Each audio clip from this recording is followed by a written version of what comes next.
I was having lunch with a very old friend, Jerry Sternbach, when Paul Ford came up to our table and I got introduced.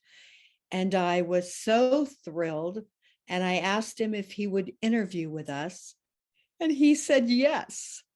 And through a series of things happening, this interview took some time, but we are finally with Paul Ford. And I am so excited. If you don't know, Paul Ford was the pianist for Sondheim, for Jerry Herman, for Martin Charnin. He also, and more, way more. He also has a book called Lord Knows at Least I've Been There. Meet Paul Ford. Paul, how are you? I'm so excited about this. I'm fine. I wasn't sure I was going to be on camera, but here we are. So I hope you don't mind the pink shirt. I like the pink shirt. I'm doing well. I'm in beige and like you're so much more sparkly than me. Showbiz. Hey. Okay, so I've read your book. I love your book.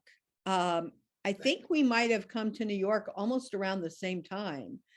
I actually came into New York to audition for Merrily We Roll Along. So, and that's when I came to New York.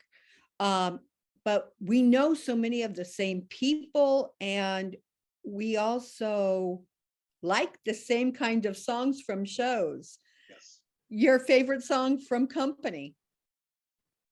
Oh, you're asking me? My favorite song from Company. That's a hard one. I love Being Alive, but I actually like Someone Is Waiting. You're not saying the one you said in your book. Let's see. From Company. Favorite song. Normally Cut. Oh, TikTok. You meant the dance music. Yes, my favorite piece of music from Company is the dance music with no lyrics, you know. No, it's mine. And whenever I saw Company, I saw the original in LA. Whenever I saw it, it wasn't there. And I'm like, what? I'm like, what do you mean it's not here? No. And in the revival, they said, oh, TikTok's going to be in there. No, it wasn't. Not the way. That's why I didn't go see it. So. Yeah, no, it's my, I have this weird habit that I will come out singing the incidental music from shows. And normally it's the dance music. That's me too. Yep. So in reading your book, I'm like, yep. Of all the shows that you worked on, which would be the show that touched your heart the most? Well, the most special occasion was Sunday in the Park with George, because it was a very special piece. And I never imagined I would be in the room with those people doing an original Stephen Sondheim musical. You know, after a while, by the time we got to Passion, it was like, you know, but no, that was really a special occasion with those people, Bernadette and Mandy and that whole wonderful company. And it was really hard to do. And I got through it. So I look back on that. And when I was working with Mandy Patinkin a lot, occasionally we'd be sitting there and we'd say, that was it. That was the golden moment, was that show for both of us. And yes, I was there. It was fabulous. It is a special show. What was it like working with Sondheim? He was not as hard as you would think to work for. My first week or so, I was put into a rehearsal room with Barbara Brin to work on the song Beautiful. And I had only had the music briefly. And we went into a room, Barbara, Sondheim, and myself, and we ran through it. And she seemed to have known it. She'd gotten a rehearsal tape beforehand. And then he said, try it up a whole step. Okay, a whole step, huh? Now try it down a half step. So he was making me transpose. On the spot. Right there in front of him. And, you know, I faked it. And he always said, I know you'll get it. You know, when you're transposing, you don't have to get every single note. At least that's what he felt. And because I know that sooner or later, it'll all be there. So that was one thing about him. And he would leave the first few days of rehearsal for a couple of weeks, or maybe a week, and come back. He would let everybody learn their music Hmm. so that he's not standing there making everybody nervous and breathing down their neck, which is what a lot of people do. And they go, "I'm sorry, you're singing a wrong note," or "Oh, you're playing that wrong." No, he didn't do that, because that only exacerbates the nervousness, and it's counterproductive. So then he'll come back in and he'll give fantastic notes. He would give fantastic notes, and he was a great audience, and he put a lot of people at their ease. You wouldn't think so, but he did. And the best thing about him was that he actually wrote music. He didn't hand me, a rehearsal pianist or an actor, a lead sheet, which means the melody line, chord symbols, and nothing else. Like, we're supposed to make up the music. We're supposed to do your work for you. Sondheim wrote every note he intended, and that was a pleasure and very rare. And I Was think was Go ahead. that because he had Paul Germaniani on his side? I don't know what you mean. Well, because didn't Paul Germaniani do all the orchestrations? Oh, God, no. No, Paul could, I can't even say this. Paul was a conductor. Ah, Jonathan Tunick did all the orchestration. I'm sorry, Tunick. Yes. Yes. Paul couldn't play the piano and Wow. couldn't read music, frankly. He Wow. was a drummer and he conducted. So he was great with the baton in his hand, but he relied completely on myself and on the composer and on the orchestrator. And it was Jonathan Tunick who did all the. Sorry. That's all Wrong right. name. In your book, you talk about when you first got the score to Sunday and you got a rehearsal tape, they were in two totally different keys. How Most did of you the find songs- out which one it was? Well, I thought something sounded weird as I was looking at the music and playing it. So I got up to the piano and I plunked out the notes and realized, oh, the song Color and Light is up a fourth from what it is on the page. And Bernadette's opening number, Sunday in the Park with George, was up a fourth from the page. So I had to sit there. I didn't think that they would print it for me in the right keys.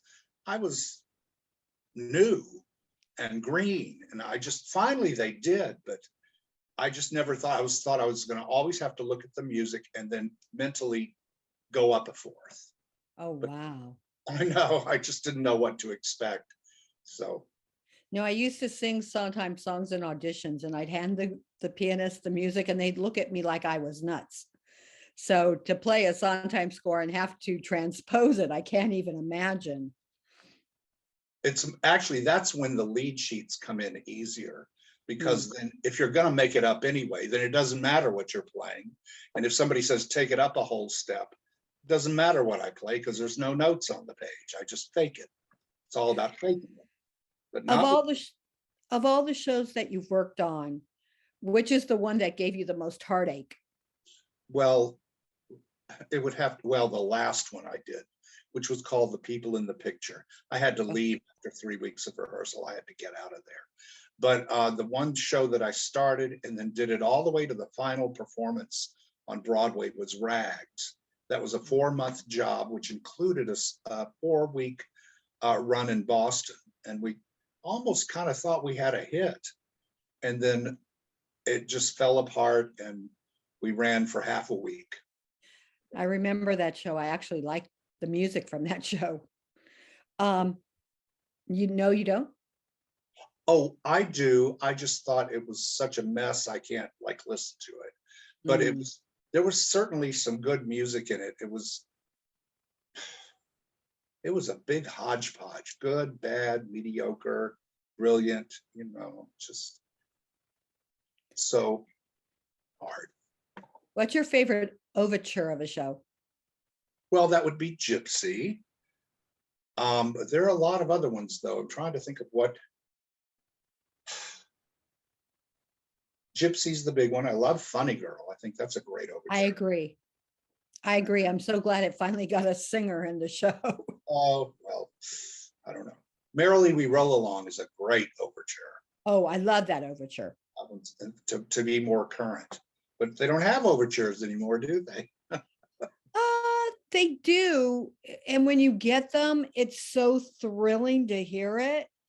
But you're right. To beat the overture of Gypsy How, it's just so brilliantly scored with the right orchestrations. Um, what is who is your favorite person to work with in musical theater? Would that be Mandy? Well, it would be Mandy, because we really 25 years. And so much of it was hilarious. And he was,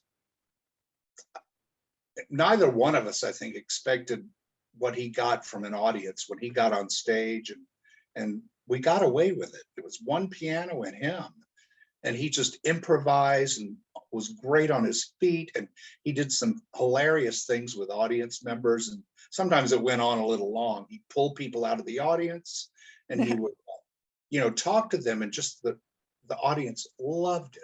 So I never wanted to perform solo ever, not even a solo accompanist to a singer. I just didn't want to do that. It was too nerve-wracking. And all of the stuff he did made it easy.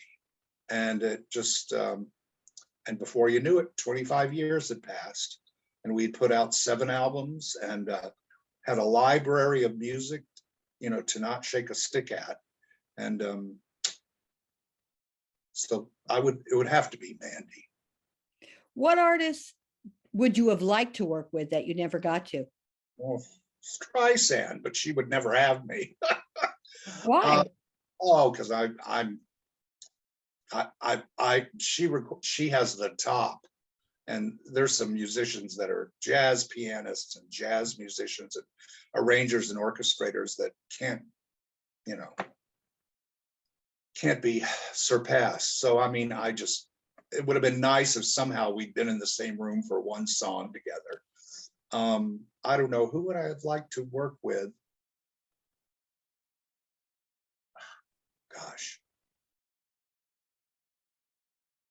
can't think. Well, that was one. So, Well, like you, I saw Lenora Nimitz in Chicago. yes. I saw her in the Cheetah Rivera role. And then my mom, no, at first I saw her in the Gwen Verdon role. But my mom wanted to see Gwen Verdon more than anything else. So we went back to see it. And now she's in the Cheetah Rivera role. Yes. What did you like working with Lenora? What would she like to work with? Because I thought that girl was so talented. She was and is. I worked with her on a show called The Rink, where she originally was supposed to play the second lead role, but then Liza got wind of it and snapped it up. So that knocked Lenora down to the understudy. So I got to work with her on the material there before I left the show. And but I saw her do the Cheetah part in Chicago. And then it's so funny, I walked out into the lobby of my building here one day a couple of years ago, and there she was in the building, because she knew some people, and she was visiting from, I think she's from Pittsburgh. Yeah, she is. She was here to do a show out at Paper Mill featuring older performers. Oh, wow. So we got to catch up a little bit. It's like, oh my God, it's like yesterday. Yesterday we were across the street at the Rink in the basement of what was then called the Martin Beck Theater. So when you saw Chicago, did you get to hear the song that they cut called I Know This Little Place? No, I did not. Or 10%, or I Know a Girl. There was one called I Knew a Girl or something. No, I did not. I saw it after it had opened. Okay. I was so excited because I love that song, and I haven't yet to have been able to find it again. Of working in the shows that you worked with, what show would you have liked to have changed the most?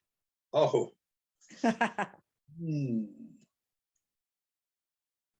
I think Passion I loved, but we did a workshop of it. And I think that was in January. And they wanted it on Broadway for the Tony Awards by May. Mm. And I think that it was a rush job. And there was a lot of music that we kind of threw out, and a lot of music we threw the lyrics out of and just used the music as underscoring. And during the month of previews, there was a lot of scary stuff like, are we going to make it? And I just think it could have had a little more of a gestation period where more would have been worked out, and maybe even more music. And, because the first week of previews were dire. We thought, oh my God, this is a disaster. And if we had had a little more time, but January to May is a short period. They had to rush that into the theater. So it probably could have used some more time. You just mentioned something that I never thought of. Are there Sondheim songs that have never been unearthed? Well, you remember the show Sondheim on Sondheim at the Roundabout? Yes. James Lapine directed that. But before that, he got musical director David Loud, who got me, and we got 4 or 5 singers, and we went into a studio, and David put together a notebook of music this big, and there was stuff in there I'd never heard before. And I think some of it's come out now, but so we recorded 2 CDs worth of music. It's like one of my favorite things, just piano and these singers. And there was one song from West Side Story, so it's not all Sondheim, but it's called Like Everybody Else. And it was a song for anybody's, and I forgot the two Jets names, but it was like, we don't want to be like anybody else, or we want to be like everybody else, like everybody else was what it was called. And that was a funny song. And I'm so glad to have a recording of that with me playing the piano. Does this exist that you can buy? No, I don't think so. No. But there were several other youthful songs and personal party songs that he wrote. There was a Happy Birthday, Jerry something, I forgot the last name, that was really funny. So everybody performed it as if they were drunk at a birthday party. That's a very funny recording. Oh, I wish this would come out, because like you, I used to collect musical theater albums. Yep. One of my favorite first albums actually is the Blue Album with the Scrabble pieces. I Yes. think it's called Putting It Together. No, it was just Sondheim, a musical tribute. Putting it together as a separate show down the line. Because it had cut songs like Fairy Tales. Oh, sure. Yes. So I know all those songs because I memorized that album. To me. Yes, I did too. Yeah. But all those songs are available in print now. So yeah, Michael Levine. If you want music, you go to Michael Levine. Yes. He can find you almost anything. You're no longer doing musical theater. Why? I was exhausted. I'd been touring with Mandy, and I'd been doing one flop Broadway show after another, just a whole series. And when I just decided to leave the Broadway musical, and I think I was 58 years old or 59. Mm-hmm. And I thought, I've got Mandy. And so we toured for 4 more years. And within that, we did the Patty Mandy show, the Patti LuPone and Mandy. We did Mandy and Nathan Gunn, opera singer. We did Mandy and Taylor Mack, downtown performance artist. We did a whole show with him, directed by Susan Stroman. So that was a great final 4 years. And how was the Taylor Mack show? Wacky. I've got a beautiful video of it, but it was wacky. It was a bunch of esoteric material, and Stroman directed and choreographed it. It was about 2 people washed up on a desert island. And one was not the biggest fan of this guy. Oh, you like Taylor? No. Oh, you don't? Okay. No. Well, Jerry Titus Andronicus, no, thank you. oh, okay. Well, that was something, I didn't see that. But Mandy liked him, so we put something together that sort of, fit them both. You mentioned something in your book that it's probably controversial. Who cares? About Broadway being politically correct. I have no, what's the word? Patience for any of that. To rewrite history. Okay, I'll use an example. I went to see Into the Woods, the concert version, and I was grateful that they didn't change one word. They didn't change one plot point. They didn't update it. They didn't try to fix anything. They didn't politically correct something. The prince still seduces, the baker's wife. Right. Some would look on that as being a no-no now. It's part of the plot. Why is that such a no-no? I can't. Everything's a no-no now. Yeah, but I can't figure this out. I mean, I went to go see a concert version of Big River, and they completely changed things to make it politically correct. Yep.